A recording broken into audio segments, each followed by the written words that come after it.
5 hosts, 4 divisions, all battling it out for the Holy Grail of the American Hockey League, the Calder Cup. This is the Holy GrAHL Podcast. Here are your hosts, Jeremy Paul, Zach Power, Andrew Rinaldi, Corey Swartz, and Deana Weinheimer.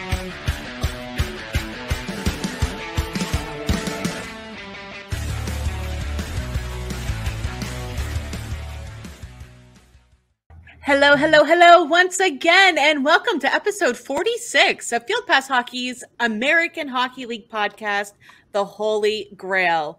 This is the episode for December the 15th, and we are here to give you a recap of the last week in AHL hockey. Of course, in today's show, we not only have the latest in AHL news, but in, I guess, a deja vu from last week, we have 2 more guests for you this week. In the first of upcoming focuses on each division in the AHL, we are going to be welcoming 2 of our fellow reporters here to talk everything about the Atlantic Division, from who's been tearing it up this season to who needs a little bit of help. And there's even going to be a little bit of comparison on Pets personalities versus Atlantic Division teams. Just trust me, you'll want to stick around for this one as we welcome Sam Wismer from Flyers, Knitty Gritty, and the American Beauties podcast, as well as our colleague here at Field Pass Hockey, Zachary Martin, who covers the Charlotte Checkers. That will be coming up later on in the show. But first, you know how we do it here. We always have an introduction question to kind of, get to know us a little bit more and all that good stuff. So guys, question: you have a chance to design a mascot for any AHL team, whether they have a mascot or not. Tell me about your mascot.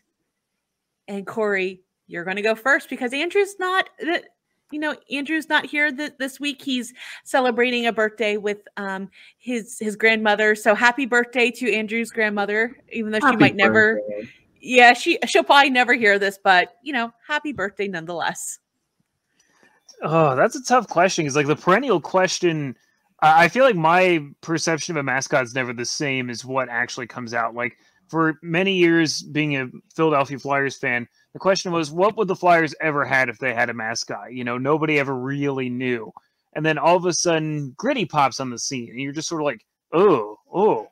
Like, initial reaction was not good, to say the least. But I think with any mascot, it's not like the design necessarily, but how they handle it. Gritty did some shenanigans. He was always involved in something silly. I mean, the first time I ever saw him, he was swinging from the rafters. He literally swung down from the rafters way back and forth. The guy who's inside the suit is insane. Swung down to the ice, landed on it, totally fine. So I'm going to go ahead and say I don't know how to design a mascot. I would be terrible at it. I'm not creative enough for that. But to me, it's all about how you handle a mascot.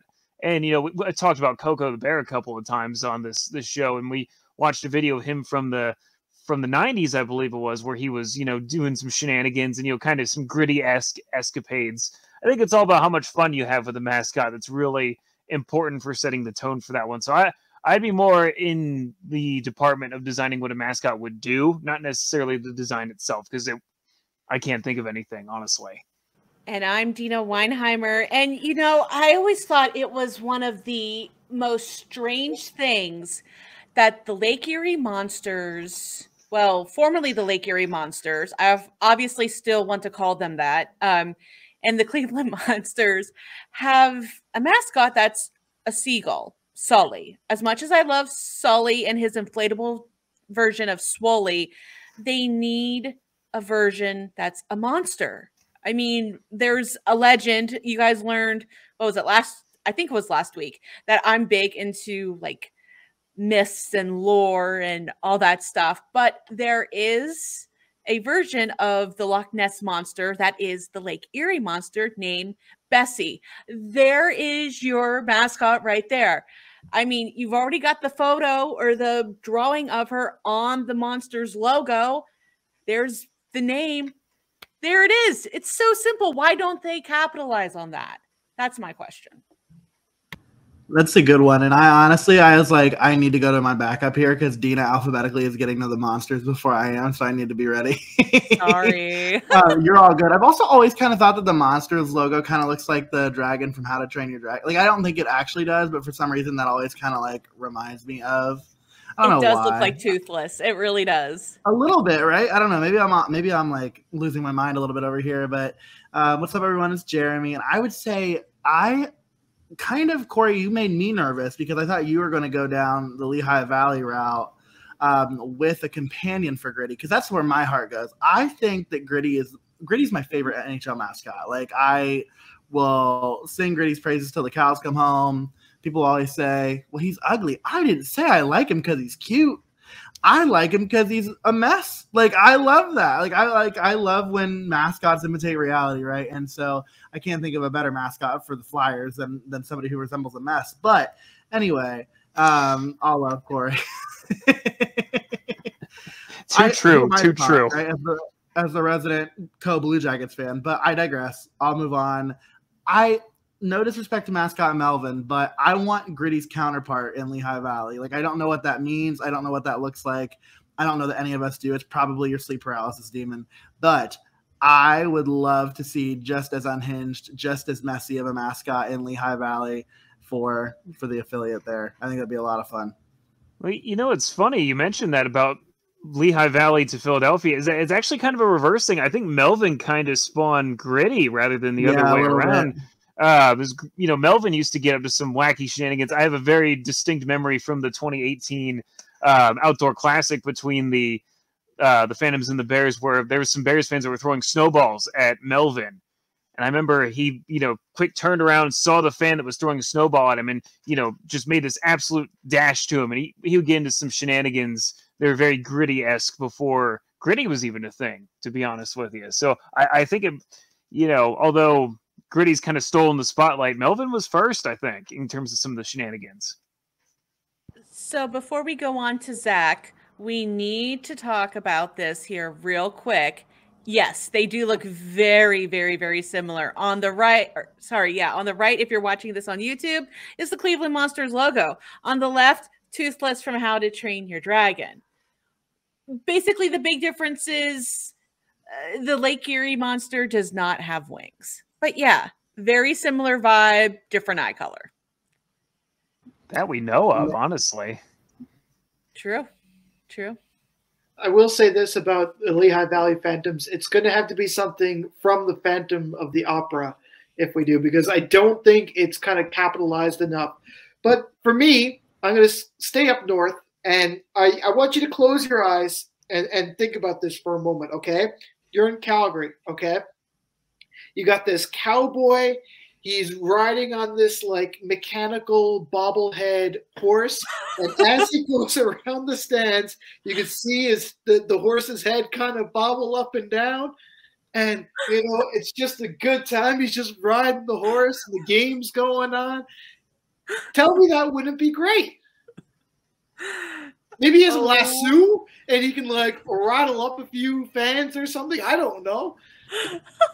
Just every time before he makes an appearance, you just hear just like the little tumbleweed. Yeah, oh my gosh, yes.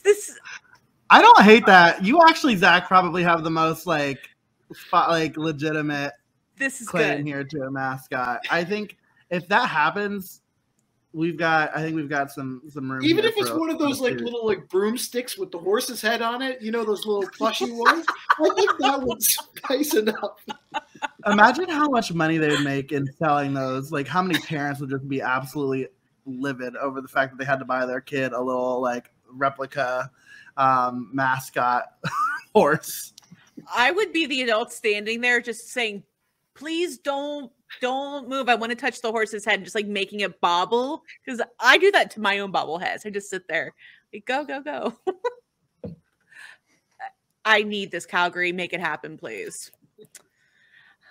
All right. Well, we're going to transition from that fun to a significantly more serious note. So pardon the quick change in tone here, but we do have some breaking news that we need to cover. And if you're new to the show, we do record on Tuesday nights. So this news literally coming out while we are recording regarding Noah Corson, who is under a 2-way contract with the Utica Comets and is currently playing with the ECHL's Adirondack Thunder. And Zach does have a press release from the Utica Comets, and we'll share that with us.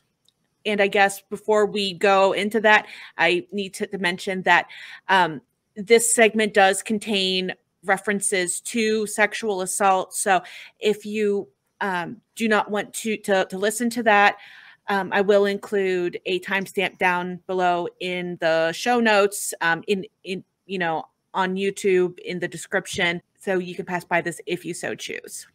So the Utica Comets have released a statement on Tuesday night. Quote, the Utica Comets are aware of the recent sexual assault allegations against forward Noah Corson, who is currently assigned to the Adirondack Thunder of the ECHL. Corson's agent has informed the organization that Noah will be taking an indefinite leave of absence effective immediately. The organization has no further comment to this matter. And TSN senior correspondent Rick Westhead, who has covered so many of these same types of stories over the last few years, had released some additional information saying that Noah Corson is charged, and this is a quote from his article. I'll be sure to link this as well. But he has been charged with sexually assaulting a woman who was under the age of 16 while Noah Corson was playing major junior hockey in Quebec. And this is per newly obtained court documents. Those documents indicate that an alleged sexual assault took place between October 1st, 2016 and January 1st, 2017 in Drummondville, Quebec. And it was actually, this story actually broke earlier on Radio Canada, reported it a little bit earlier on into, on this day, on Tuesday, and also saying that this also allegedly involved 2 other men, one of whom was a teammate in Drummondville. 2 other defendants in this case have already pled guilty, according to Radio Canada, although it is unclear at this time when pleas were entered and what punishments have been decided on by the court. But Corson's agent is declining to discuss this at this time. And that's basically all we know right now, other than, of course, these are allegations, but we do have to report on them because this is affecting an American Hockey League team. There is no deal or plea at this time. And of course, this is all very much in its infancy stage. But he's on a 2-way contract that was signed on August the 1st with the Comets, of course, the New York GrAHL's AHL affiliate. Not much more to really say, is there? I think we've talked about it before. And I think that it's same sort of similar situation, Jeremy said it best once. If you see something, something, say something. And I think that that's kind of the way I'll leave it at that. Yeah, and I will say, kudos to Utica here. Obviously he's playing down, right, or was playing down, and so they had the opportunity to kind of let this not slide, but they didn't have to draw as much attention to it as I think they did. And I can really appreciate that about the team there. I think that says a lot about where that organization's at. Okay, we're going to go ahead and just move right on into our weekly news recap, where we'll kind of take the tone back up a little bit, and we're going to get it started off with the AHL Howie's Hockey Tape Player of the Week. Yeah, it's always a great way to kick off our news recap of the week, because this week we're talking about a goaltender. We're talking about the Milwaukee Admirals goalie, Yaroslav Askarov. He's been named the Howie's Hockey Tape AHL Player of the Week for the period ending December 11th, 2022. So Askarov stopped 60 of 61 shots over the weekend, registering 1 shutout and a .984 save percentage. Rumor has it that's pretty good. I think that's verging on very good. Don't be crazy. I'm not now. quite sure. I know. I'm very optimistic about things, but Well, speaking of very good, there's a couple of good stats in the AHL, including the Wilkes-Barre Scranton Penguins, who scored 15 goals in their last 2 games. It's a little stretched out due to some funky scheduling. They only played 1 game last weekend, but they won a 7-3 decision against the Hershey Bears not too long ago. We're going to talk a little bit about more of them here in the roundtable coming up in a bit, but as well as 8 goals against the Cleveland Monsters in their only game on Friday. So the question going into their game against Hershey on Friday is, can they keep that pace up? I would like to say no, but I've been wrong before. The 15 goals in 2 games straight is a franchise record for the Penguins, which is very impressive on its own. Meanwhile, Adam Gaudette has been suspended for 3 games following an interference call on December 7th against Belleville. He has already missed 2 games so far by the time this episode drops, but he will miss tomorrow, Friday's game against the Rockford IceHogs. So, here on the Holy GrAHL, we love to celebrate milestones, mainly talking about organizations and players. But today, we're queuing up the milestone alert for a brand new official. So, congratulations to referee Jason Feist, who officiated his first game in the American Hockey League, which was in Toronto this past Saturday night. Now, he's no stranger to officiating hockey. He was actually awarded the 2019-20 Ken Bowden-Distel Character Award for Officials, which was actually voted on by his OHL peers.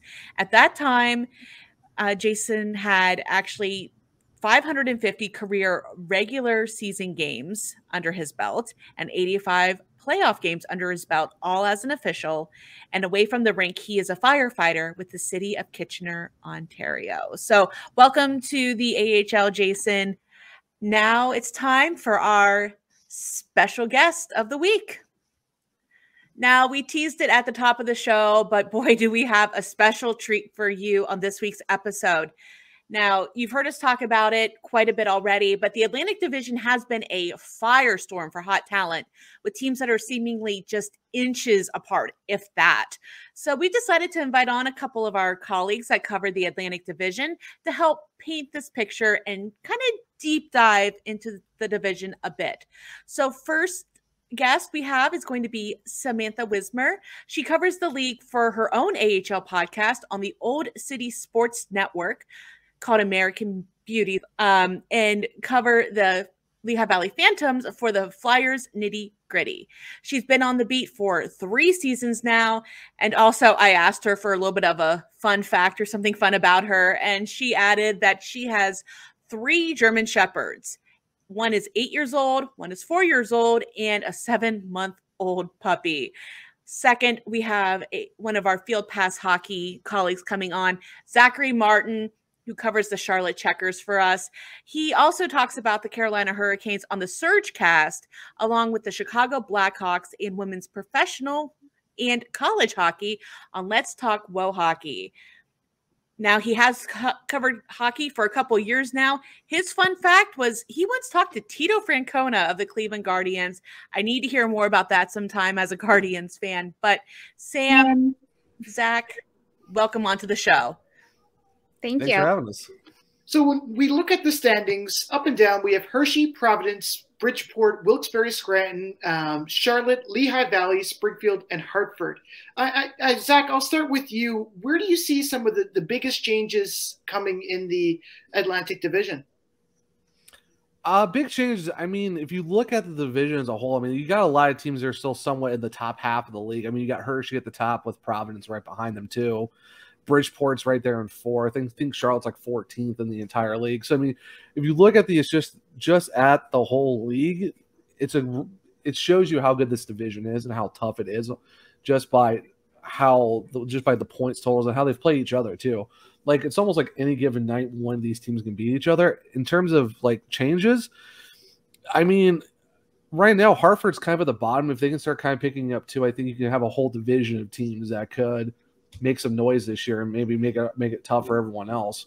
I mean, I know Hershey's about 10 points ahead of a fourth place Wilkes-Barre Scranton, but I mean, if you look at Charlotte, even down to Springfield, the seventh, I mean, the top 7 at any point this year could catch up and all play against each other to make a case for a division. So, I mean, honestly, it's a tough division to play in right now, just overall. Great hockey every night, it seems like. Sam, do you think that it's rock solid right now?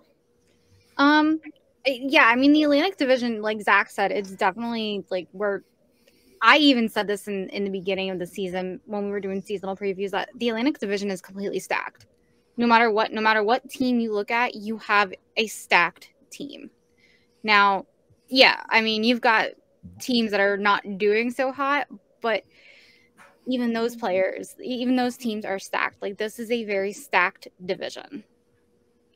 And Corey, your Hershey Bears are at the top of the standings right now. I mean, is there anybody that you see as really coming up that could possibly overtake them? Yeah, I mean, like you said, I'm completely content with how the standings are sitting right now. They can stay that way all season if they want. But in reality, I think it's a little deceptive still at this point. And I'm, going to play devil's advocate to myself on this one. And I'm going to say the Wilkes-Barre Scranton Penguins are a team that I think it's a mirage that they're only in 4th place. I mean, we're looking at a team here, as I was just doing a little bit of a look at this for a piece I have coming up featuring them, where, they're in 4th place, but they probably shouldn't be in 4th place. And that's because they played 4 less games than everybody somehow. It's a total scheduling blip where they played like 1 game last weekend, and that was it. So they're playing Hershey 2 times this weekend. That's always been a tough matchup between the two. I mean, it's very narrow. It's very close. It's the point spread is about even between the two teams. To me, that's a marquee matchup. I wouldn't be surprised to see that be a playoff series down the line.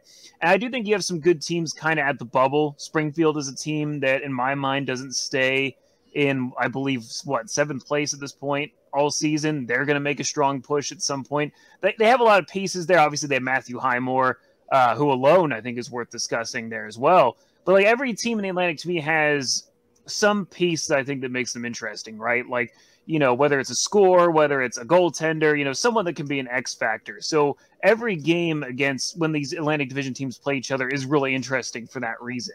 So I do think there's a lot of room for it to change. I don't expect it to stay this close, even if maybe Hershey and Providence maybe stays your 1-2, and maybe that defines itself a little bit. But even so, I mean, there's really, you can make a case for almost anybody right now to at least make the playoffs and be a threat, possibly, in my opinion. So, I mean, Zach kind of alluded to it, but this division kind of seems to be taking a stranglehold on the top quarter of the overall standings. In your guys' mind, what makes the division stand out against all of the others in the American Hockey League? You want to take it, Zach? I think if you just look at, standing out, it's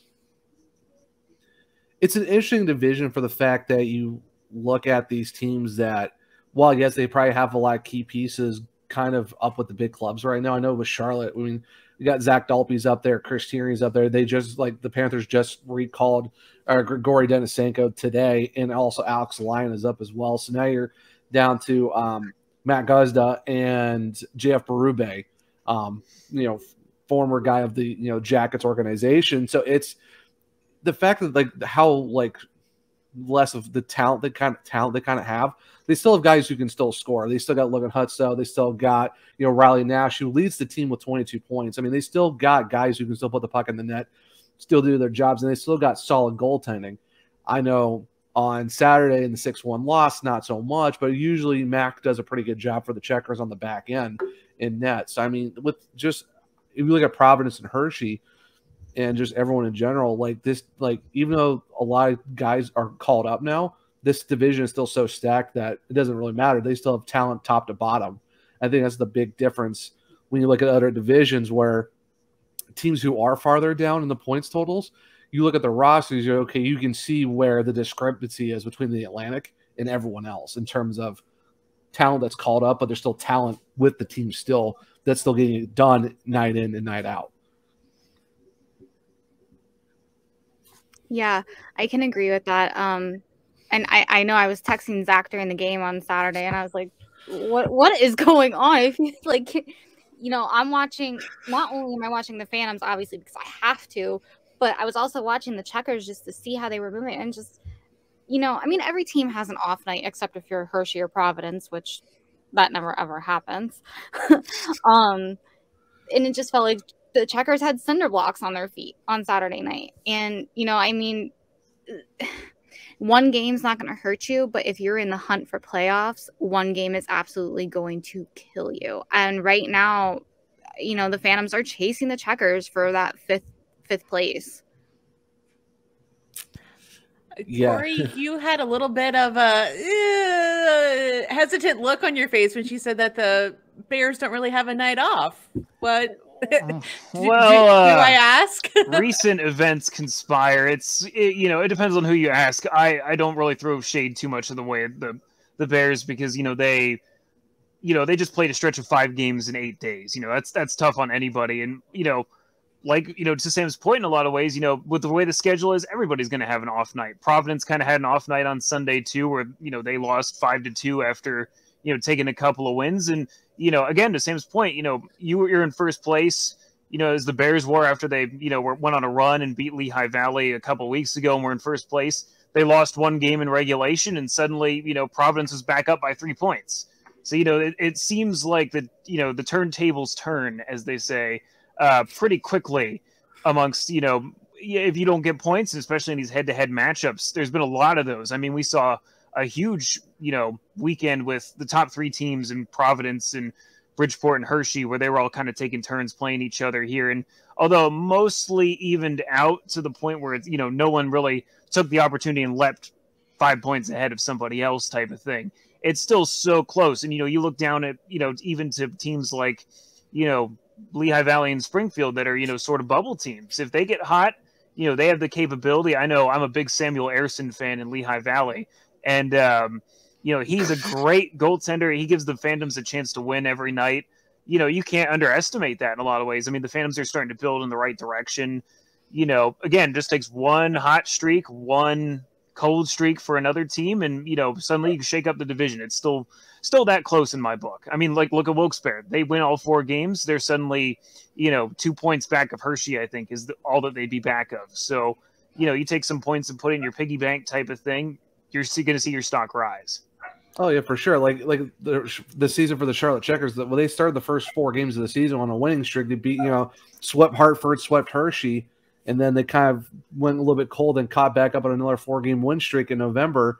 And right now they've, you know, as of today, they've lost like 4 of the last 5, and unfortunately, you know, they're 1-3 against Lehigh, and that's what got Lehigh Valley so much closer now, because you take 3 of 4 from Charlotte, the team who's ahead of you right now.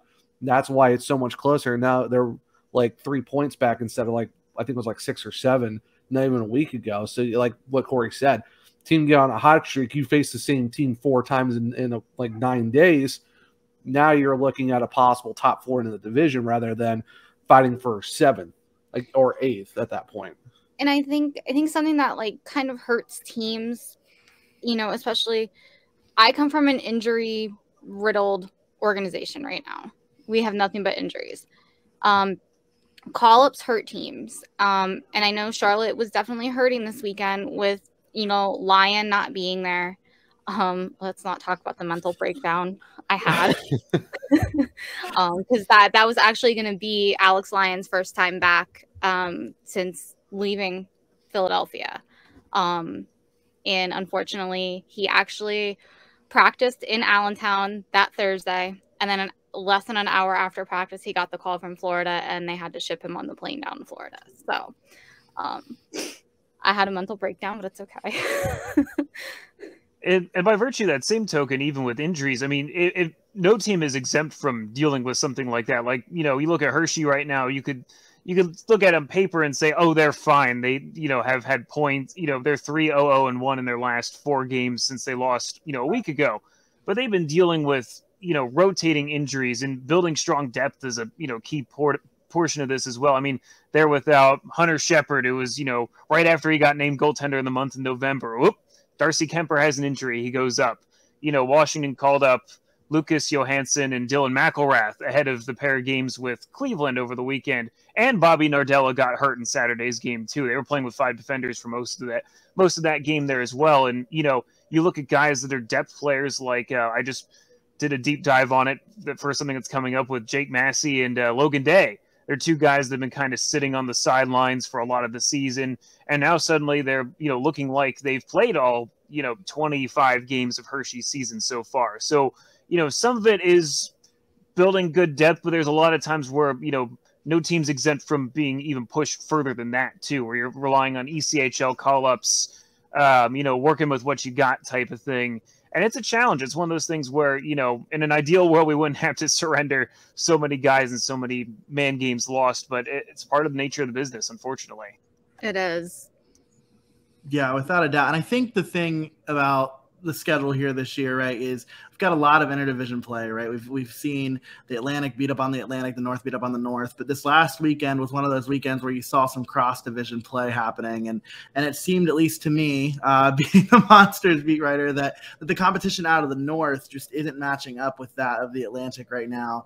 And you see the Atlantic, I mean, even your cellar teams like Hartford and Springfield right now, you know, splitting series with both Grand Rapids and Milwaukee this weekend. I mean, overall, when the Atlantic's leaving the division, it looks like they're performing pretty well in comparison. And so, you know, just kind of to your points there about how strong the Atlantic's been, just what have you gained from watching your beats play across division lines at this point? Like, what have you seen? What's the difference in play between teams in the Atlantic and teams in other divisions?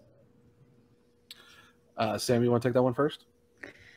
Yeah, I mean, you know, interdivision play is super important, I think, not only to break up the monotony, because no offense, Corey, I love you, and I actually do, I really do like Hershey, but I'm kind of sick of seeing your team. And then also, you know, just it breaks up the monotony. You get to see other players, you get to see the talent on other teams. I know Cleveland last year, I mean, Cleveland and the Phantoms were literally the blind playing the blinder. And it was bad, but this year Cleveland has actually just like taken everybody by surprise, and they're actually a really good team. And, you know, I wouldn't count them out in playoffs. That makes me so happy to hear somebody else say that. My blue line is going to need to get some return back, but I hear you on that one, Sam. But, you know, and sorry to interrupt you, but I've had other people come to me and be like, what's happened to Lehigh Valley? Because, like, you guys kind of were pitiful last year. And I was like, Lappy has gotten better as a coach. I mean, you know, there's guys that are scratched and you kind of scratch your head as to why they're scratched. But anyway, and then, you know, we've got the likes of Tyson Forrester. We had Cam York. He's no longer with us. He got pulled up to the Flyers. I don't know how long he'll be there, but yeah, I mean, we have Tyson Forrester, we have Elliot Denoyer. You know, we have all of these talented kids. You can definitely see that. I know Zach's watched 4 games, and I think he can attest to that. Yeah, just a little bit. Then also, you know, Artem Anisimov, you add him to the lineup too. That kind of changes things a little bit. I want to talk about that 4 points he just put up against us Saturday night. That was fun. That man, Anisimov, he's a great player, but he is not a talker. Literally, his press conference interviews are 2 minutes. 1 minute and 52 seconds. I looked at it today on my phone. Yeah, he was like that in Chicago too. It's just that's how hard he is. He's a quiet guy. He just gets his job done on the ice. And it's like, you know. You give him the questions, he gives you the answers, he's out the door. Yeah, pretty much. But, you know. I was just going to say, I will say I miss him in Columbus. Like, that was when I really started being, you know, like a season ticket holder, really big into the Blue Jackets. And Artem Anisimov was one of my favorites. Just a quiet confidence about him, and he can really come in clutch. That's a big signing for Lehigh Valley in my mind. Arty party is what everyone. Yeah. Arty party, yep. Oh man, yeah, too much partying on that night. But no, but like going back to, you know, Jeremy's question of like just looking at inter divisions. I mean, right now Charlotte's played, you know, Syracuse and they played Utica. They split both of those series, so obviously it's it's good to see somewhat of a balance, like with those teams. I know Utica's a little bit farther down, but Syracuse isn't like. I mean, they're pretty good for what even in their own division too. So it's kind of like an even like even against even at that point too. And then it's like I know we got Rochester. After later on in December, after Lehigh, we got them coming up this week, and then at the end of the month, they're going to be in Cleveland against the Monsters. So we get more North Division hockey, and get to see how the comparison with that too is. So it's a small sample size for the Checkers this year with only 4 games, but even then, you look at it, it's a good measuring stick to see how you are against the rest of the league. Because, like Sam said, you play your division so much, you're kind of like, okay, I kind of want to see other teams. How are we stacking up against them? Because you can see your teams, you can see your division multiple times. You're like, okay, I kind of know where we're at with this. Now I want to see how are we against Utica? How are we against Syracuse? Like, how are we against all these other teams? So I think it's nice to see where you measure up against everyone else outside of just your division. Because after a while, it's just all right. Let's change up a little bit. So it's definitely exciting to see when we actually get interdivisional games. Yeah, I know it's kind of how it was over here. I'm sorry, Sam. With playing Cleveland a little bit, where it felt like it was a different type of opponent. Now we switch over to playing 5 straight games with the Wilkes-Barre Penguins and the Phantoms here again to get some of our 26 games between those two teams out of the way type of thing. So it's lengthy, and like you said, we haven't really even seen that many North Division opponents with playing the Bears here so far this season. So it's definitely a different look. It's a good challenge, I think, for a lot of teams because everyone kind of brings something different to the table. I know with Cleveland, it was their power play that pretty well torched the Bears over the weekend, and kind of showed them that hey, as good as you've been defensively and on the penalty kill, you got a lot to learn. And Todd Nelson's really emphatic on saying about his team every week that we have a long way to go in this or that. He's not satisfied with just getting a point or 2 points, whatever the case is. So I think it's good measuring sticks. Everyone just brings a little bit of their own edge to the table for sure. Yeah, I know. February, I'm really excited for the Marlies to come down to Charlotte. I think it's like February 10th and 11th. That's gonna be a fun one too because you got a team that's I think currently leading the North, if I'm correct. Yeah. So I mean, that's definitely another good measure because, like I said, you got Rochester.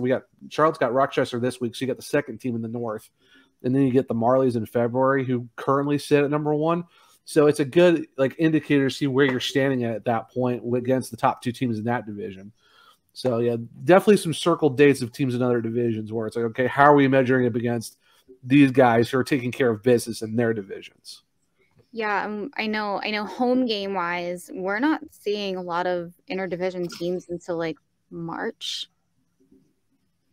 More mostly the interdivision games are away. And again, see Hershey a bunch, see Charlotte, see Cleveland.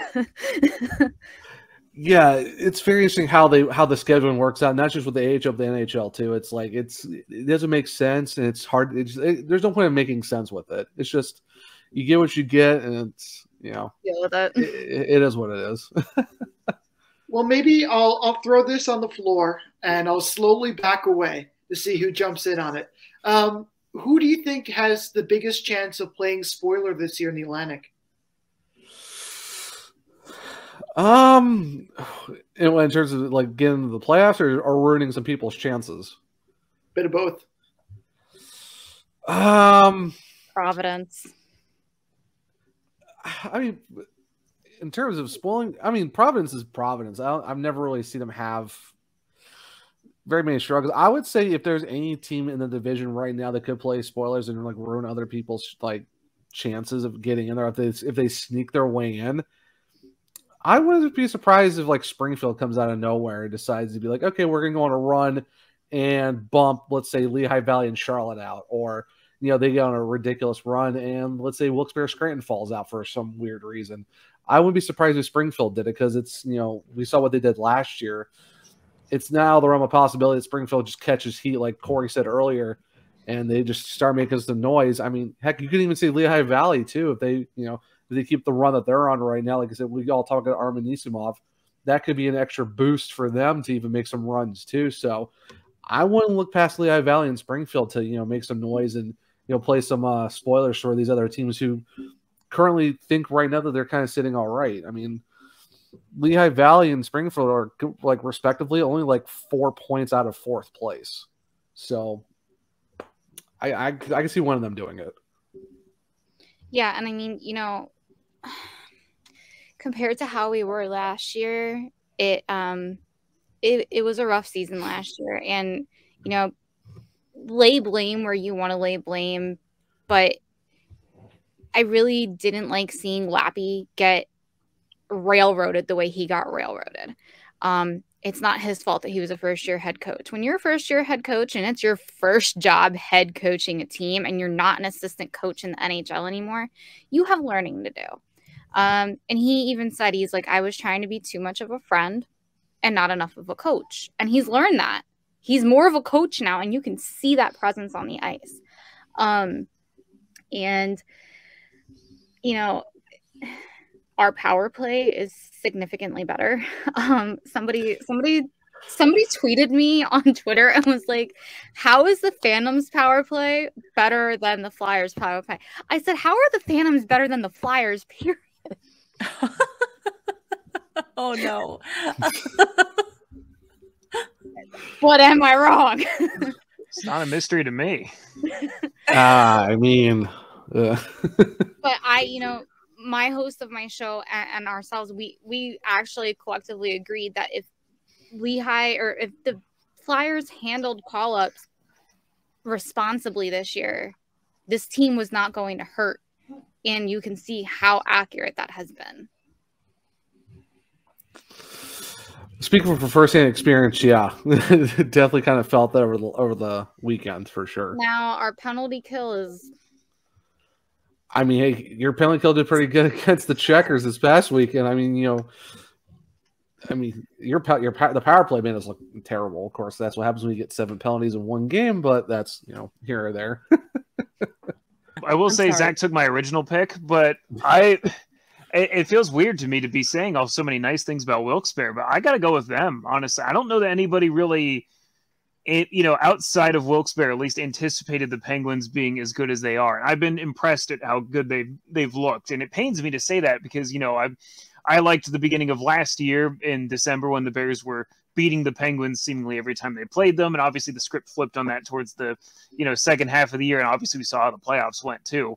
But they have a lot of really good up-and-coming players I don't really see a lot of people talking about, like Corey Andonovsky, not only because he shares my name and spells it right.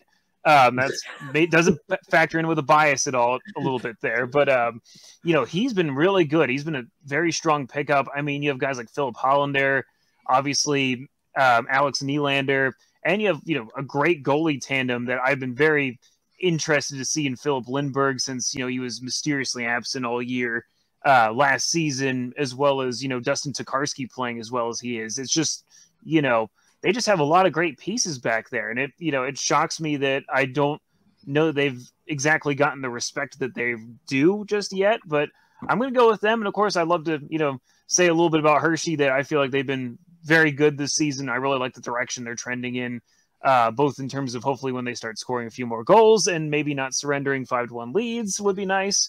But, everything else you can't complain about to this point because it's been great. Mike Scarbosa is finding his game.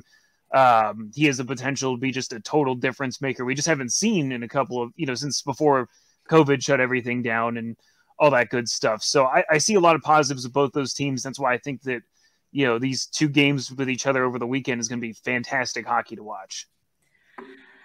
All right. So just over my years of covering the American Hockey League and watching hockey, I've found that every team has a personality every season.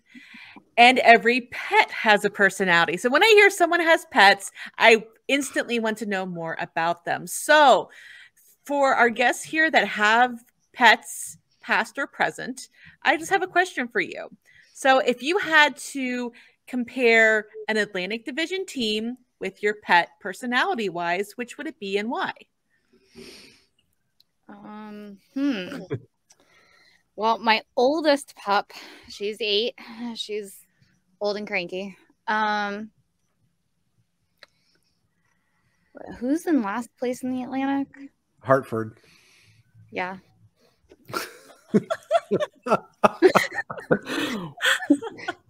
You Wow. just said so much without saying so much. Like you just like Right? said so many words and just by saying that. For my middle pup, the 4-year-old, she's just happy and just happy to be playing. So honestly, depends. Okay, I could. Yeah. Okay. You know, they're not losing, but they're not, you know, they're not doing terrible. And then my puppy, well, she's just psychotic, so I'll just go with the Bruins for her. I have a puppy, a golden retriever puppy that'll turn 1 in about a month, like 1 year old in about a month. So I get that personality type very much so. I get it. Zach? Yeah, I have a Kelly. She's a Carolina dog, but they call her like an American dingo just because of the cousins of the Australian ones. She is 7 now. She can have days where she's completely mellow, but then she like just spazzes out of nowhere and then just mellows out right back again.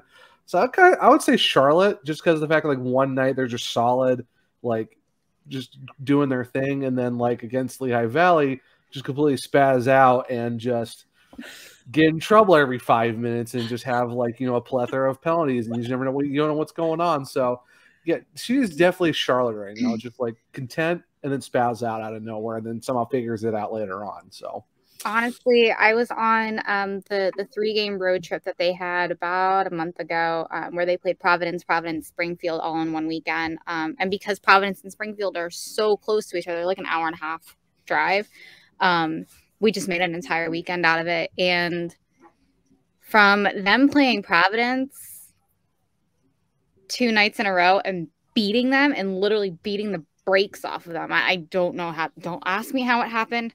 I was too busy paying attention to one player. Gee, I wonder who. Yeah, believe now he's hurt. Well, yeah, it was definitely an interesting weekend for the fact that you look at how that 3 games and 3 nights worked out, because then you had Hartford on Wednesday. Like that entire like 6-game road trip made absolute no sense, just because of the fact that it was, like you said, Providence, Hartford, Providence, back to Hartford. Then you get Bridgeport and Springfield right after that too, like that Wednesday, Friday, Saturday. So it was just a chaotic 2 weeks for the Checkers on that 6-game road trip. So I don't know how we managed to. They went like 3-2 in that stretch, but somehow it worked. Or 4-2. I don't know how it worked, but it just did. And doing so many games like that, it's tiring to these guys, and I think that's what caught up to them during their Pennsylvania trip, is that they were tired. Yeah, I mean for sure, because you look at it too, it's like you're after that because you got Utica, and then the next weekend you got the Phantoms, and then then they go play Hershey, and then play Lehigh right back again. So I mean, that's definitely an interesting stretch where you basically play like the Pennsylvania teams of those two so close together.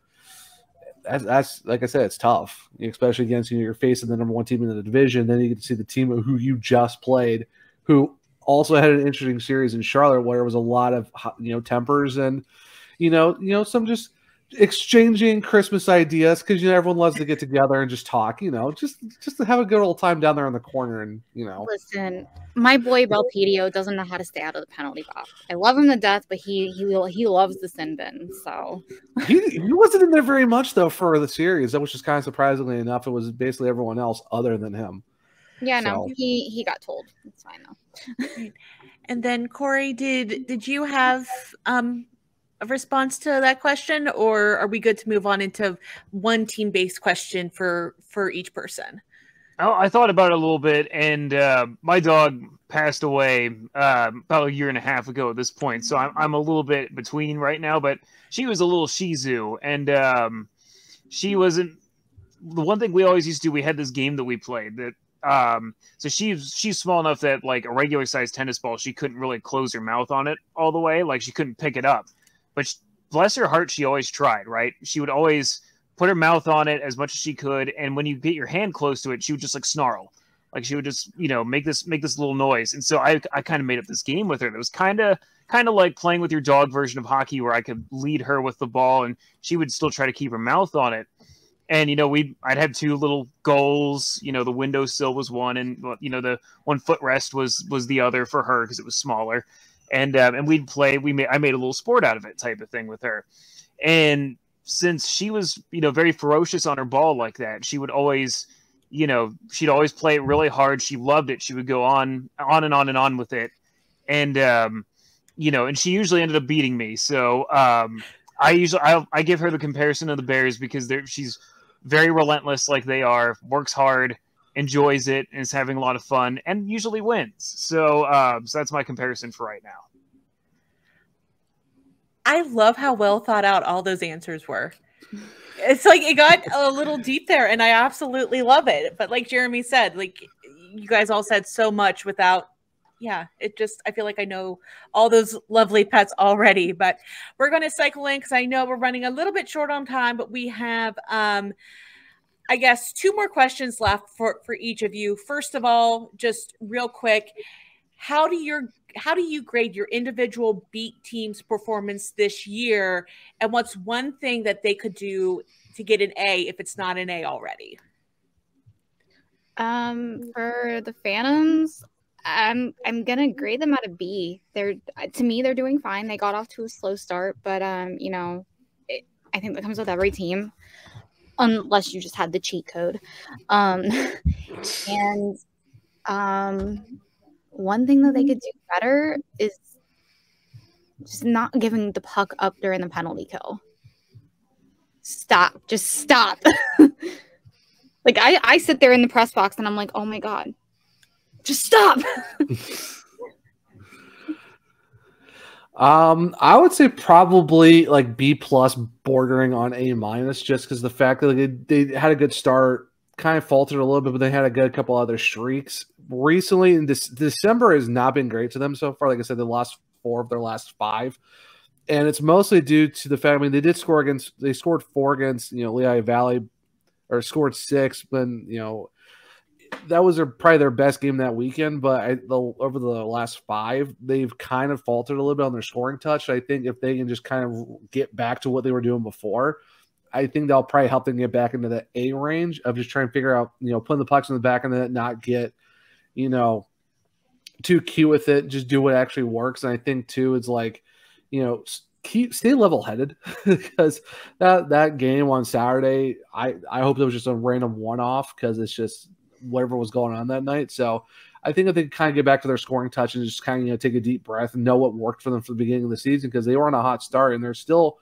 in a really good spot in the standings. It's just don't let this random stretch of December kind of falter and make this into a bigger thing than it needs to be.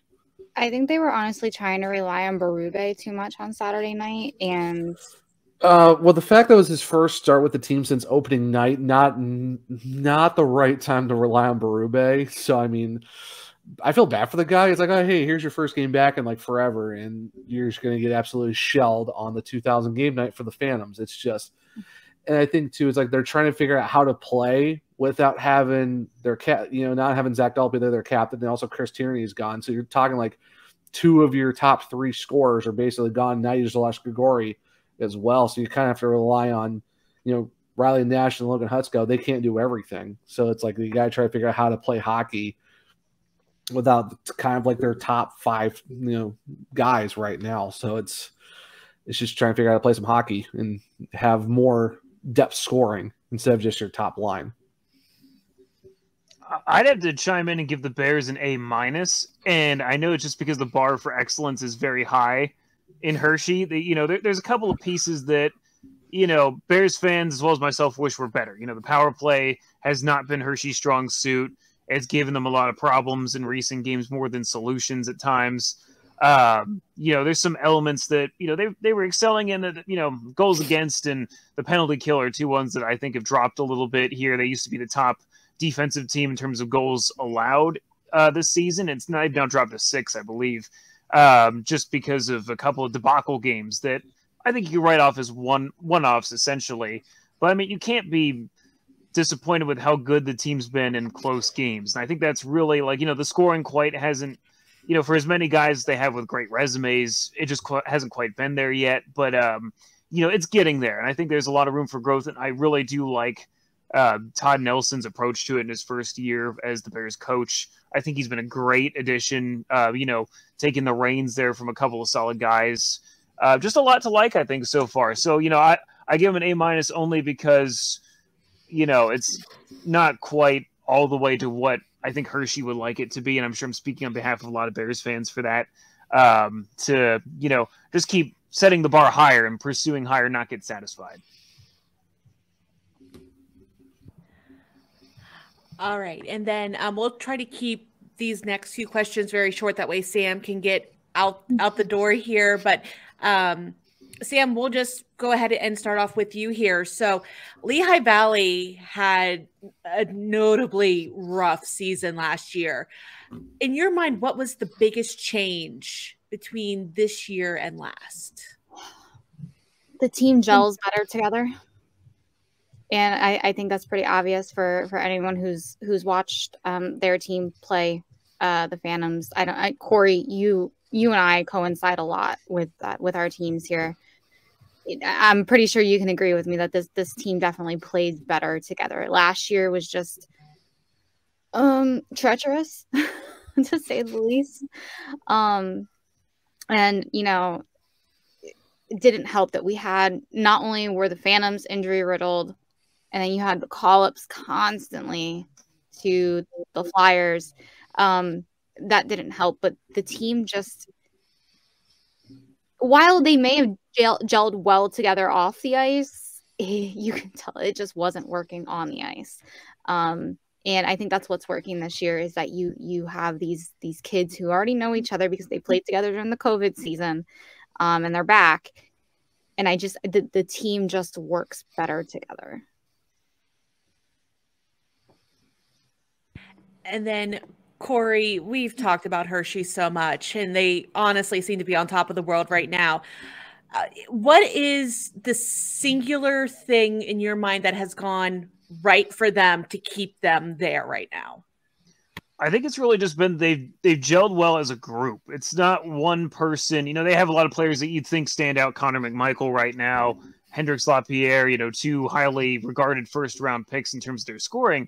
But, it's really been a group effort, where one line might not score, another has. And there's been a lot of great depth finds that the teams had over the summer. Ethan Frank is one that comes to mind immediately, as well as, Logan Day and Jake Massey. And Mason Morelli is another great one, too, that, they're all AHL contract guys that did not originate within the organization, but the Bears have really kind of found some diamonds in the rough. So, while they're missing Lucas Johansson and Dylan McElrath, a lot of, top marquee names type of thing, you almost don't even notice it because those guys have slotted in so well. So, I think it's a lot of great scouting.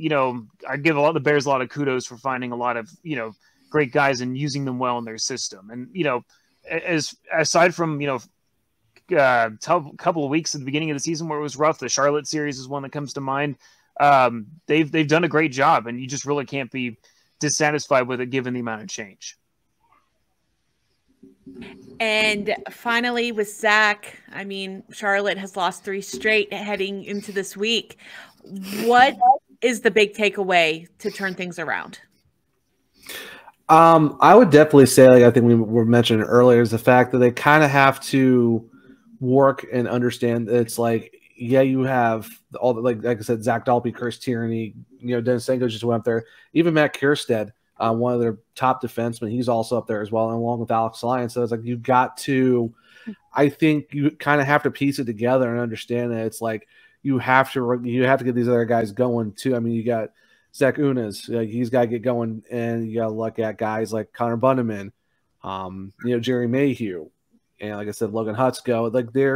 They've got to make it work. Henry Bowlby played pretty well the last few games, but I think you got to get the depth scoring going. You can't just rely on your top line to do all the work.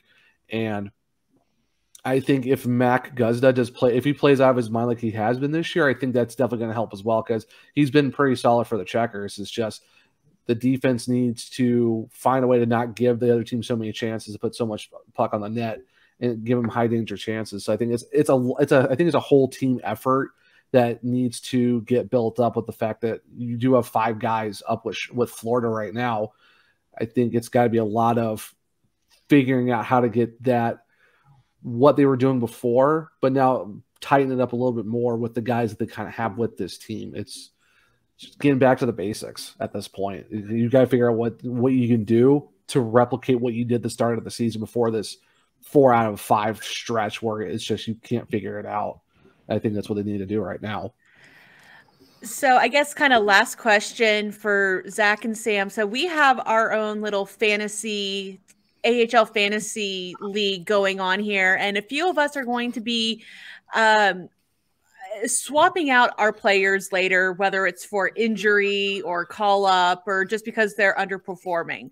And there's a chance we could take Lehigh Valley might come up on our random generator and we have to select somebody. So aside from on Lehigh Valley, Cal O'Reilly, Louis Belpedio, and Vinny Lettieri, who already are on our teams, or sorry, not Vinny Lettieri, sorry, Samuel Ayerson, who are already on one of our teams. Is there anyone from Lehigh Valley we should consider if we land on them?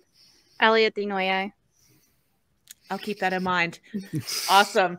And Zach, how about you? We have Riley Nash already on a team.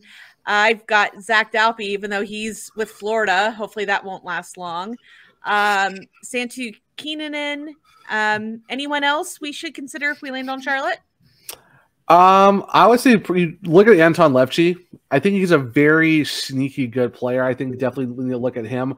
I've been seeing his name a lot, Logan Hutsko. He knows how to score. He finished top 5 on the team last year. He's currently 5th right now.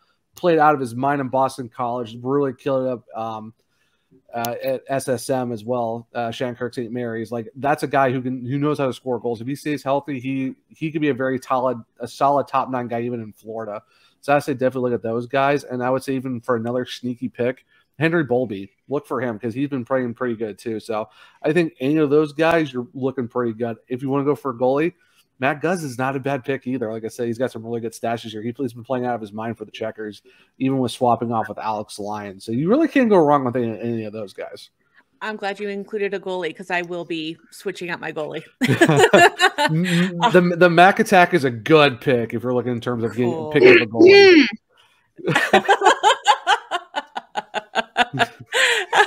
With that, I think we'll go ahead and wrap it up. So, Sam, if our listeners would like to interact with you or follow you on Twitter or check out any of your work, where can they find you?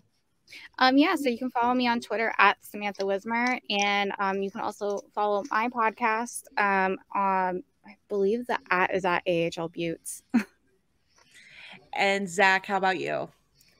You can follow my personal at One True Zack. If you want to check out all my writing or keep up to date with me on terms of live game tweets, where I drop the articles there, and just a little banter back and forth with some my fellow writers here at Field Pass. You can follow me at FPH Checkers on Twitter. So having a little bit of fun trying to get a voice onto that account, just having fun with everyone. So if you want to keep up to date with anything Checkers wise, check me out there. All right. Well, Sam and Zach, thank you both so much for joining us to talk Atlantic Division. I know I learned a heck of a lot here. And for listeners, I guess, stay tuned. We're going to be trying to do one division a month here to round out the season. Coming up, hopefully in January, we'll be tuned into the North. So, Zach, Sam, thanks again for your time tonight. Thanks for the invite. So now for the first time in a few weeks, we are going to check back in with our Wheel of Fate. Here is the latest update on our Wheel of Fate teams as of, I guess, pregame on Monday. So in first place, no surprise, Corey is in the lead with a whopping 458.5 points. In second is Zach almost 50 points back, but it's so easy to make those up with the right moves. Hint, hint. So Zach's in second with 408.25. In third place, Andrew at 406.25. So close, him and Zach. Jeremy is in fourth with 355 points. And boy, do I have some room to make up, as I am sitting in last place with a lowly 336.25 points. But because we're sharing this, that means we're going to be having some re-rolls here. 4 re-rolls across 3 people today. For myself, I'm going to be re-rolling on my goalie. I'm very sorry to Grand Rapids and to UC Okanora, but he's only gotten me a grand total of 43 points. Whenever, Corey's got 96 points from his goalie, Andrew's got 63 points from his goalie. Yeah, I definitely need to take a shot at another goalie. And then I'm going to be using one of my complimentary rerolls on Jake Christensen, defenseman. As much as I love his play and all that, he's been up with the Blue Jackets, it seems like, almost all season. Mm-hmm. So, yeah, it's just nothing's happening on that line in our spreadsheet. So I need a new defenseman. Yeah, and for me, I mean, like, same kind of story as Sheldon Drees, right? I mean, like, he's up in Vancouver. Like, he's not looking like he's going to come back down to Abbotsford. I mean, he's been skating as an extra, but, he's going to be so up and down, I think, this year that I don't want to risk it anymore. It's time to part ways and try to find a forward that's going to get me more points than I think the 16 that he's gotten me so far this year in the 3 games I think he's played. Yeah, listen, I'm kind of in the same boat where I'm happy about it, actually, because it's Jason Magna that I'm re-rolling on, because he was up in the NHL. He actually got picked up on waivers by the Anaheim Ducks when they were trying to send him back down. And if there's anything I know about the Anaheim Ducks, it's that they tend to hang on to players for a long time there. They've done so with my Bears forward, Brett Leeson. So 2 former Bears are teammates over in Anaheim. So I figure I want to get some points on the board here and see what I can get on reroll. All right, let's go ahead and pull up our wheel. Okay, I'm going to go first. Goalie or defenseman from the Toronto Marlies. Do we have anybody from Toronto already on? I don't think we do we? I don't think so. Okay, that means I kind of have my pick here.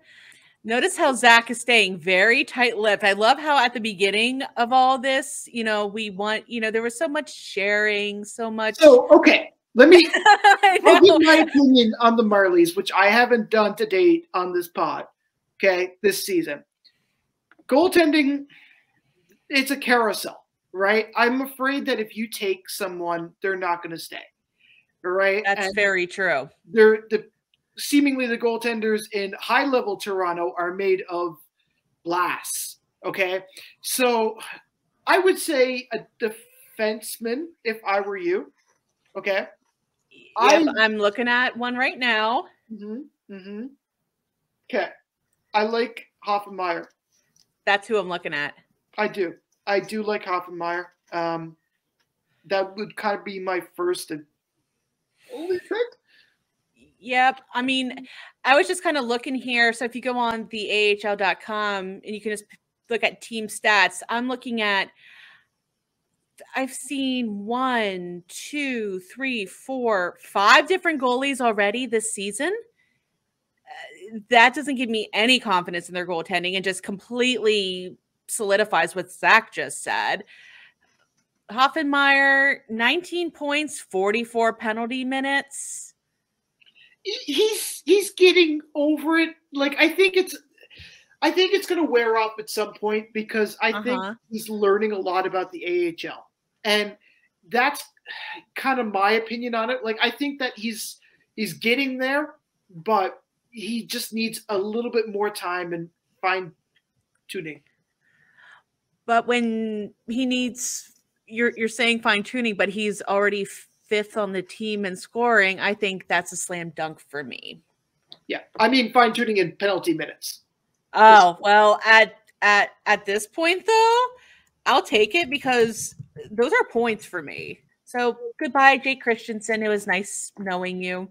Or I wish you all the best in Columbus. Let's get this over with. All right. So Jeremy, Sheldon Dries, you have the Charlotte Checkers. Now we just heard from Zach Martin on his opinions, but who are you looking at? Yeah, and it would be so great if I retained things, if I remembered. Oh no! This is hard. Oh man, though. I mean, it's just like. Are you looking for a forward or defenseman here? I don't want to answer. Why don't you want an answer? I want to forward, but I'm just like not like these aren't fantasy numbers, right? Like Charlotte is winning games by not producing players who are racking up fantasy points. Like that's my biggest hang up here. I mean, really the only example of that to this point is Riley Nash, who unfortunately is sitting pretty on Andrew's team. I mean, to kind of to Zachary's point, like got a lot of players who are up right now.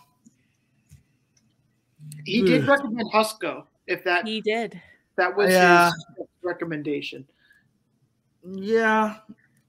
And though, I mean, he's got 37 shots. I mean, that's definitely No help point. if you're debating between him and Anton Levchi. Yeah. Yeah. I mean, Logan Hutzko is going to get me more points than Sheldon's going to. So let's go ahead and go that route. And now, Corey, are you ready? Yeah, let's do it. Okay, so Corey's spin ends up on the Colorado Eagles. Corey, why do yours always seem to go out west? Yeah, it stinks because I don't hardly know anything about some of these guys, honestly. So it always makes it. When I got them the first time, which is funny because that's where Jason Migna originated from. So I'm kind of going back to the well in a sense there. I didn't even think about that. Yeah, that was the easy one back then because I knew of the previous Bears connection there. And it's hard to pick from a lot of these because a lot of their top scorers are listed as inactive on the AHL site here. So it kind of leaves me in a bit of a pickle here, I guess I'd say. Yeah, all the top three: Brad Hunt, Charles Hudon, Jean-Luc Foudy, all with the Avalanche, it seems. And of course, I'll get my look at them later on tonight when the Flyers play them. We're recording right now. It's only minutes away from puck drop. They do it, Galchenyuk. That's what I was just looking at, but I don't know what his like. He has 9 points in 9 games, which is great. And I see his games have been recent too. Yeah, but how did he get there? He signed a PTO with the Avalanche and then got sent down. I believe it's a full 1-year deal now. Oh, nice. So he actually got relief. Wait, is it with the Eagles or is it with the Avalanche? With the Avalanche. But he got sent down, eh? I'm looking it up right now. Because, I mean, I'm looking at the point spread on him, and, like, in those 9 games, he's only got 1 game where he doesn't have a point. So he played with the Marlies a couple of seasons back. And I'll tell you this, he has some really great on-ice vision, great passer. I think if he kept passing the puck, he'd be an all-star. If he can put pucks in the net in the AHL, it remains to be seen. Yes, this is a full 1-year deal. Okay. With the Colorado Avalanche. I'll take it. I'll take it at this point, just because I feel a lot better about that than I feel about anybody else right now, whether that's status-wise or just knowledge-wise for me. I mean, I know Alex Galchenyuk, of course. You know, he's been obviously around for quite some time. Former first rounder, number 3 overall. You can't beat that to have that at the AHL level. But we'll keep it in mind for a potential re-roll down the line in case in case something changes, I guess. All right, and I am up for my goalie, Jussi Okinora. It seemed like a nice pick back at the beginning, but he just hasn't panned out the way that I was hoping. So let's just hope I'm not like Corey and I get the same team again. So anyone but Grand Rapids, please. And I get the San Jose Barracuda. Makianemi. Yeah, I'm just making sure. I don't think we have any. Is he called up? I'm pulling up the roster right now. I think not. Oh, don't do this to me. I honestly think he is. Okay. San Jose. He is up right now. Yeah. Oh, that stings. They have Dell? They do have Dell, but right. How long is Makaniemi going to be up, though? Are you able to take it if he's up? I mean, I'm good with it. I think so. That feels like okay. How many games has he played in the NHL this season? Heading over to Elite Prospects for the info. Only 2 games. And this is one that I can always re-roll on again because he is up if he's not there for a while. But I will take his 6 wins, his 313 saves, definitely over UC Okanora's. Well, and it does look like James Reimer was cleared to play. So that I think would, yeah, he was actually. That actually hasn't been updated yet. According to Cap Friendly, Iti Makiniemi was sent down yesterday. Well, wonderful. Okay. So that whole conversation has been rendered moot. Awesome. All right. So here are the new Wheel of Fate teams, and we will check in again next week with updated totals. So, Zach, last chance. I'm sticking with Berggren. You know what? I love to see the success in the NHL, but he's going to come back down in mid-January, and he's going to light the league up like you've never seen it before. I have a feeling Andrew would be very happy if that pans out. And you, obviously. Andrew is shaking his head because he knows he's staying up there. Absolutely. All right. Well, we're just going to cruise right on into the race for the Holy Grail, where we check out the latest standings in the American Hockey League by division. As always, Corey is our Atlantic Division expert, so he will kick us off here. Yeah, so I mean, we kind of just went over that largely in the round table, right? I mean, it's the standings are, Hershey's at first place, 37 points, Providence 35, Bridgeport 32, and then a tie between Wilkes-Barre and Charlotte at 27. Wilkes-Barre has the breaker on that one, followed by Lehigh Valley 6th with 24 points, Springfield at 23 and 7th, and Hartford in 8th with just 19. So, although I wouldn't say there's any clear-cut, favorites right now, it's really an interesting point spread. It was an interesting set of games, 3 games in the between the top 3 teams over the weekend, with Providence and Bridgeport splitting a pair of games, and a home and home. An away team won both of those games, as well as the Hershey Bears beating Bridgeport on Friday.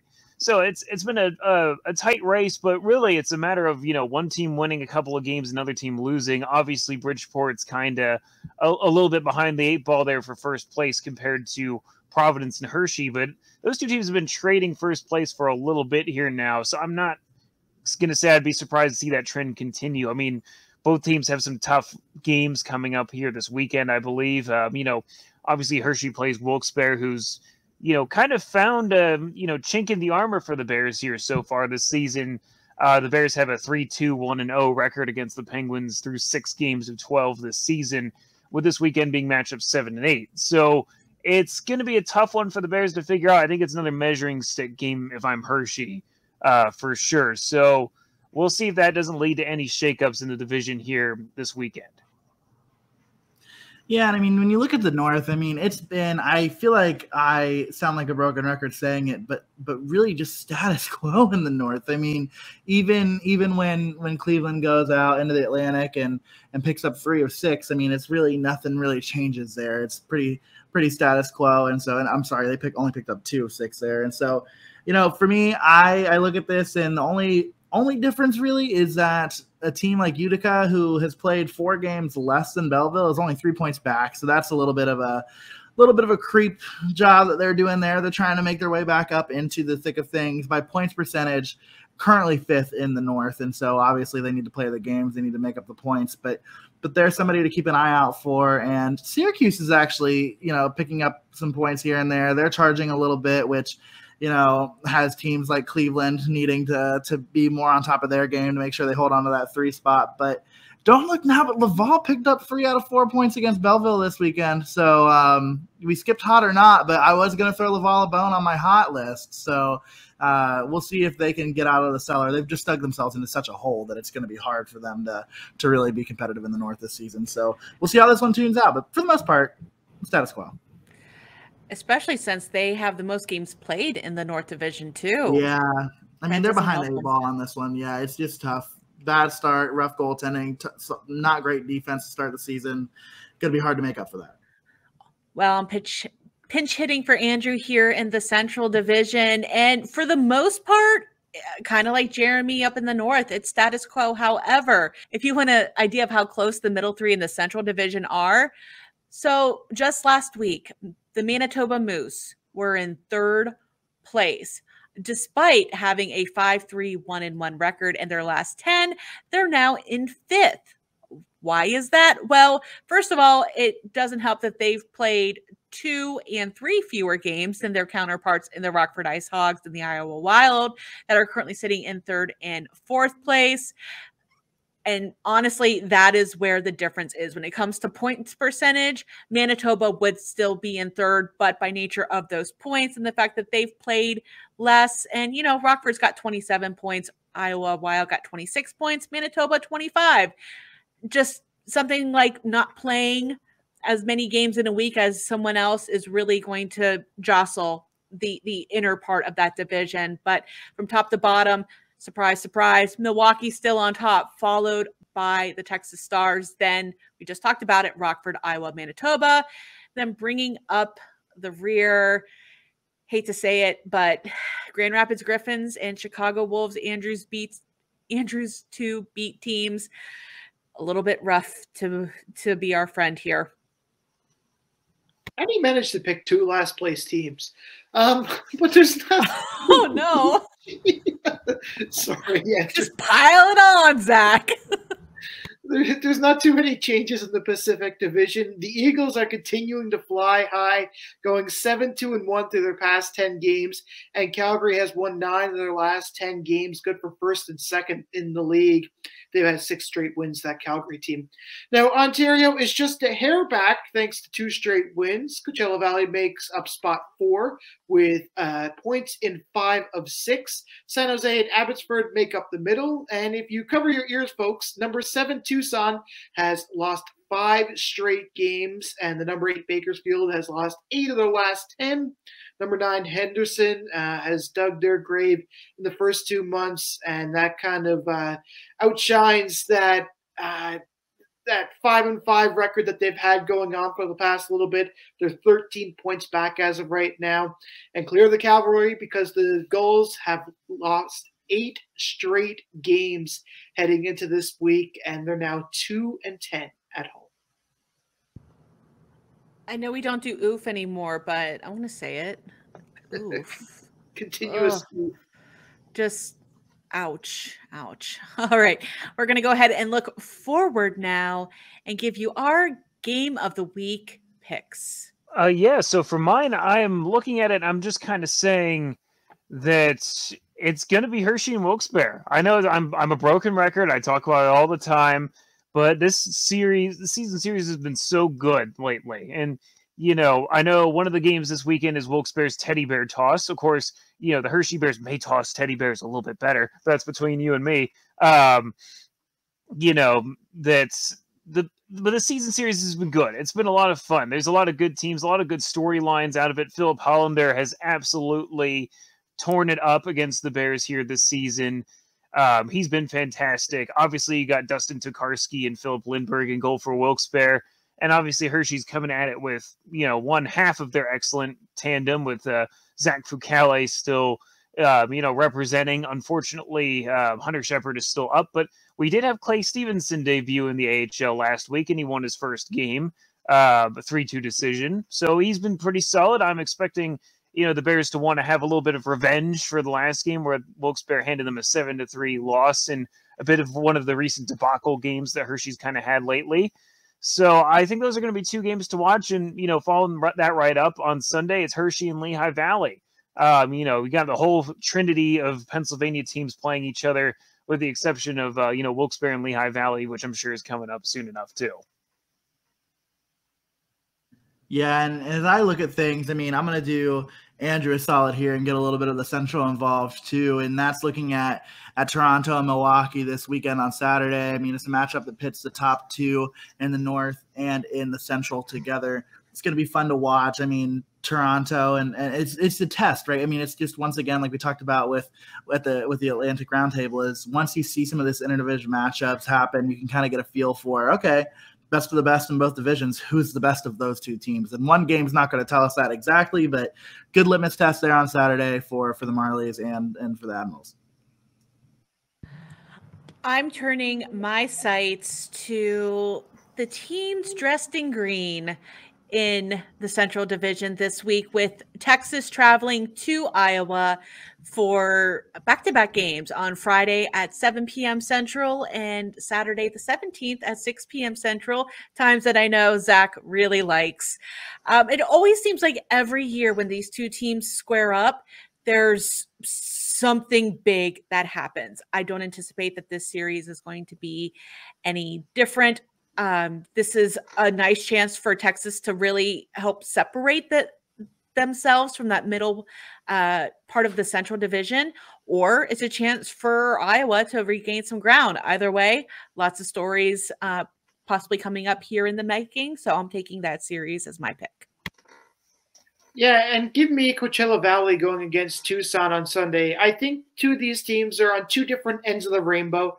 And I think this Tucson is looking to break that 5-game skid, and Coachella Valley is coming through points in their last 6. And I think that this is the second of a double weekend for the 2 of them. So that's where I kind of look to see, is this an opportunity for Tucson to maybe turn it around, or is it status quo for Coachella Valley? Yeah, and speaking of the Wild and the Stars, we do have an AHL free game of the week between the Wild and the Stars coming up on Friday. It is a 7 p.m. Central Time, start time 8 o'clock if you're on the East Coast like me. This matchup will be free on AHL TV, so you'll get to see a good battle that we're featuring here as one of our matchups to see here, and you'll be able to see it free on AHL TV. Shoot, I didn't even look that far ahead in the script. Hey, I guess I picked the right one. Good job, AHL. I know what you'll be watching. We also have live action on the Field Pass Hockey app this weekend as well. No, I keep forgetting that this is coming. Outside points. 2 teams near deadlock will go toe-to-toe when the Americans ride into Charlottetown. The Amherst are 12. Charlottetown is in PEI. Don't say they're going to PEI, but they're going to Charlotte, North Carolina. The Amherst are 12-9-2, but the Checkers have pretty well the same record, just 1 OT loss more, and that's coming up at Friday at 7 and Saturday at 6 Eastern Time. You can download that on the Google Play Store or the Apple App Store. I hope nobody bought their plane tickets based off of that comment. Jeez. Drive. Just a little bit, just a slight difference between PEI and North Carolina, but hey, it's all good. So we're just going to go ahead and wrap up this show here with our bonus round. Now, Andrew was the winner last week, but since he's not here this week, Zach once again is going to step in with kind of a spur of the moment bonus round. So what do you have for us? Well, this is a bit of a trivia piece, and maybe some of you guys already know this, but one team actually laid down blue ice to play hockey in the American Hockey League. Can anybody name what team that was? Was this recently? Define recently. That tells me possibly within like the last 5 years. We're talking like 2 decades here. Oh, that's why I wouldn't know. Now, I will say the team is still around. Toronto? I don't know. Either Toronto or Rochester. I was going to say Rochester. It feels like something that Rochester would do. I'm just thinking about who that possibly could be. And I would assume it would have to be it sounds like a West Coast thing, to be honest with you. But if it's a team that's still around, I mean, shoot, that probably predates a lot of the Western Conference, to be honest, though. Was there ever a team in Boise, Idaho? I feel like that makes sense with Boise State having the blue turf. Right? I'll go off the wall and say someone like Hartford, maybe. It was actually Rochester. So I'll read you this release dated March 10th, 2005. The Buffalo Sabres announced today that they've installed a light blue ice surface at HSBC Arena, now KeyBank Arena, for 2 American Hockey Leagues games being played by their AHL affiliate, the Rochester Americans, on Sunday, March 20th versus the Cleveland Barons, and on Sunday, April 3rd against the St. John's Maple Leafs. I would be lying if I didn't say that I was a little rotted when I seen the game starts at 5:05. So by the sounds of it, they even had it screwed up back then. Okay, terrible. We did not do this. Okay, we did not do this, and we're not going to do this. What feels more sacrilege to you, the game starting at 5:05 or the ice being blue? Well, you know what? They actually had that reverse retro Buffalo Sabres logo that they have now on the ice. So it actually looks pretty cool, I got to say. Okay. And it looks oddly strange. I wish I could find some footage of it. There's one picture circling around, but like other than that, it's pretty hidden. I know, now I'm looking it up, trying to find something myself. Oh, that is like the lightest of light blue.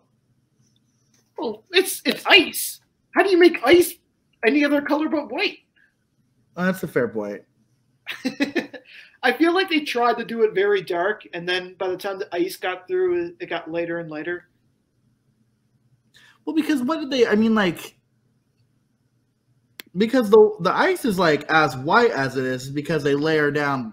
They have paint underneath the surface. So I'm wondering, like, did they have to like melt it and then or did they do like I don't know what the science is. I don't know if we should get into it, but fascinating. So it doesn't look bad with the buffalo head on the ice. So they had yellow ice at the time, the yellow blue lines rather. So it was supposed to look better on TV. That according to the almighty Reddit.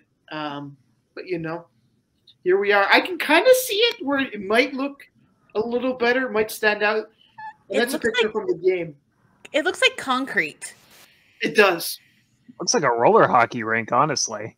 Right? That's what I'm thinking. Yeah. The lines being yellow and blue. The article that I found talking about it says, are the Sabres the most progressive organization in hockey? No. Just, no, they're not. I was like, wow, blue ice does it for them? Blue ice makes you progressive. You heard it here. Well, can they do like a reverse retro night with that? I wonder, like, but make it blue again. Literally blue. Make ice blue again. So they did it with 2 teams that wear blue jerseys. That's what gets me. The St. John's Maple Leafs wore blue. Rochester wore blue. And then they just put it on a blue ice rink. I don't get it.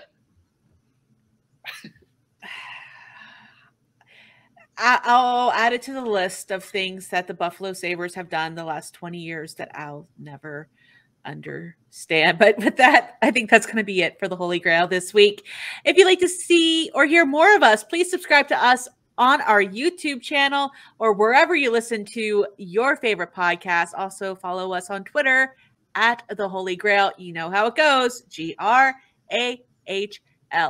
And you can also check out all of Field Pass Hockey's other podcasts, including Inside the SPHL with James Hayes.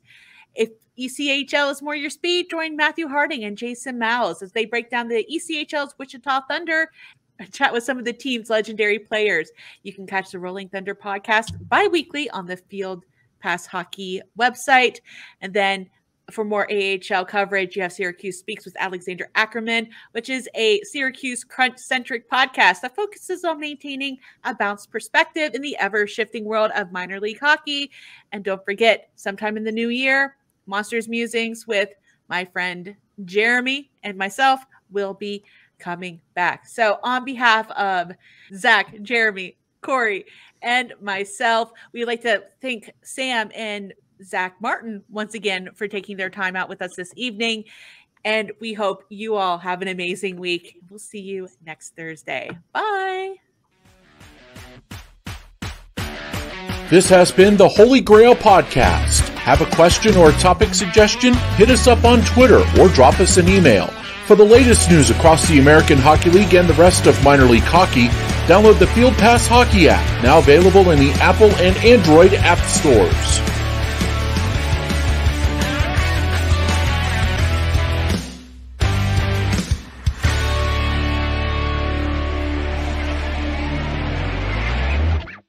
Hey, and here's Jeremy. Well, here's a black box representing Jeremy. Oh, what is he in Utica? Oh no. What, too soon?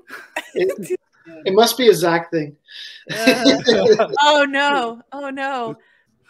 See, you have one Zach on the pod, now you got two. Jeremy. That's just double the trouble. We did have 2 Zacks on last week, though, and it went just fine. So, I mean, there's hope. This is just the month of Zach.